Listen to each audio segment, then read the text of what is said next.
is the origin of all. He has no other origin, and he is the prime cause of all causes. Brahma Samhita 5.1. Ishvara Parama.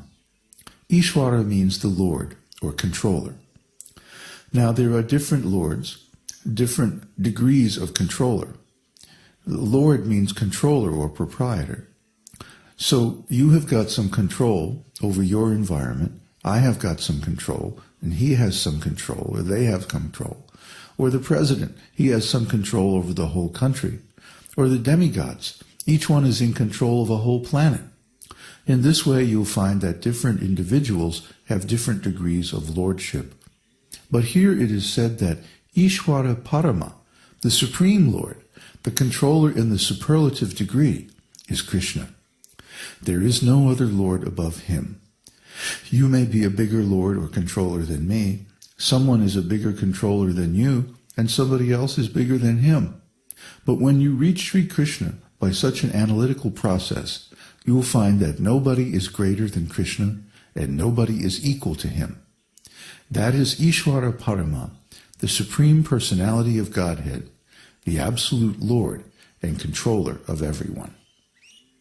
So if this Absolute Lord, Sri Krishna, Śrīmad-Bhāgavatam, the Supreme Personality of Godhead, not just the personality of Godhead, because there are many personalities and expansions of Godhead, but the Supreme Personality of Godhead means the original person from whom all others are expanded. In the Vedic literatures, we come to know that there are many, many incarnations and expansions of God. He has thousands and millions and billions of forms. He expands in the Vaikuntha planets, and each of his expansions is the Lord of a very wonderful, beautiful planet in the spiritual world. And he expands into this material universe, and there are millions and billions of material universes. Ours is one of the smaller ones. And then he expands within that universe into the heart of every living entity, and even within each and every atom. So there are uncountable, unlimited expansions of God. Yet Krishna is the original Godhead from whom all of them have expanded.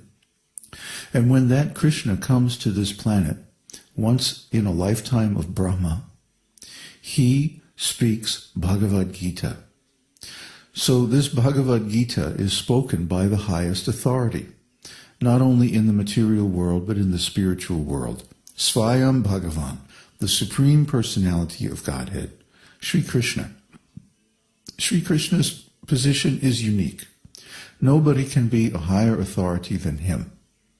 He is the controller not only of the material world, but also of the spiritual world, and all of the different expansions of Godhead are coming from him. So if Krishna says that all the individual souls are eternally individuals in the past, always individual in the present, and forever individuals in the future, well then, he ought to know. Because he accompanies each and every soul on its journey through many, many different incarnations and many, many different bodily forms as the super soul. So Krishna expands, in other words, as the super soul within each and every individual soul. So he is the eternal companion, the eternal witness. He knows all of our past lives. He knows all of our activities, all of our karma. He knows all of our thoughts and feelings, all of our sensations and actions.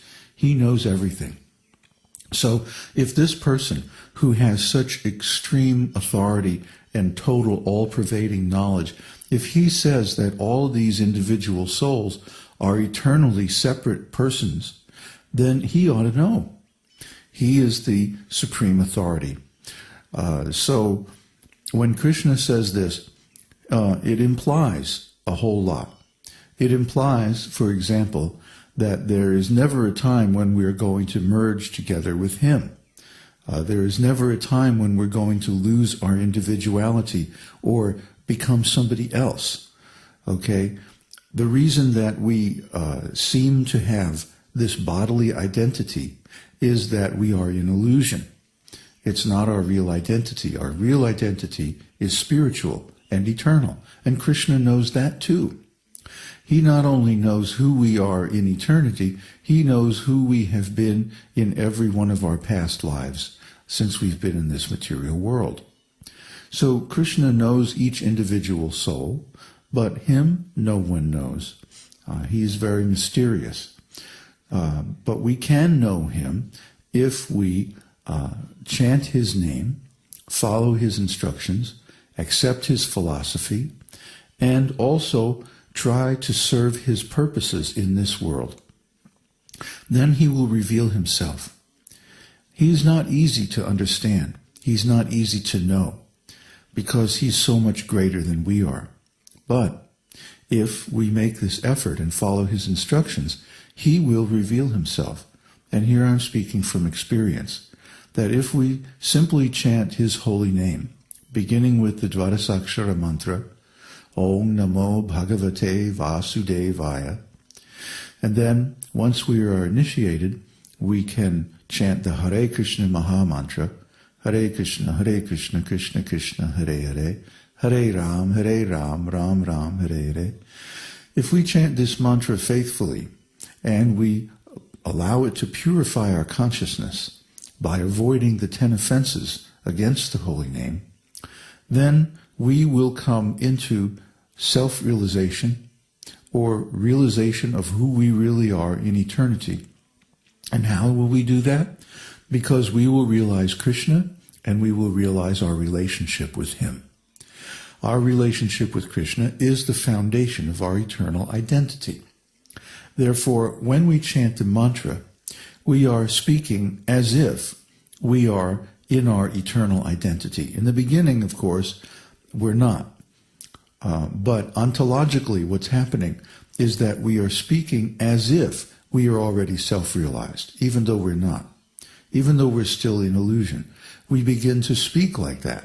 And that helps us begin to realize who we really are. This is a process that can take many, many years. Yoga, self-realization, spiritual enlightenment, these are not cheap things. The fact is, we are in so much illusion. We think we are this body, and we have completely forgotten who we really are. So, to uncover our real identity is not going to be a simple, easy task. Well, it may be simple, but it's not easy.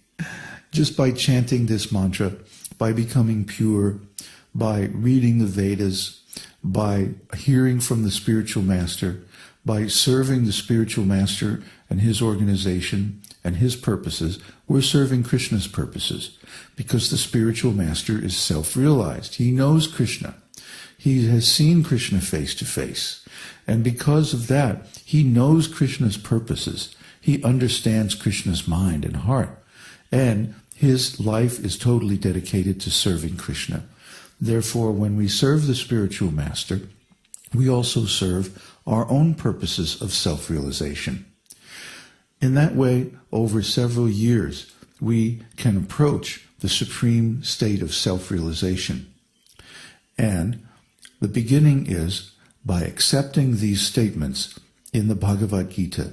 When Krishna says the soul is an eternal individual, then that is certainly the case.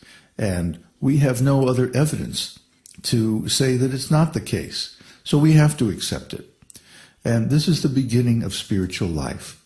But from this beginning, we will build our higher knowledge until we actually come to understand Sri Krishna. And when we understand him, then we will also understand our perfect body.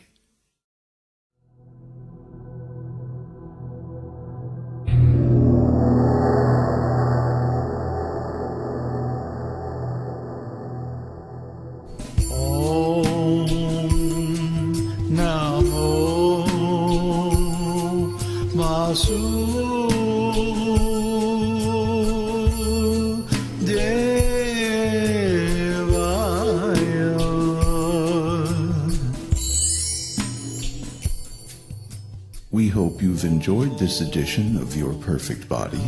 This is David Hughes, your host, reminding you to visit us on the web at esotericteaching.org, where you can purchase the complete Esoteric Teaching Introductory Seminar DVD and many CDs of transcendental music and mantras.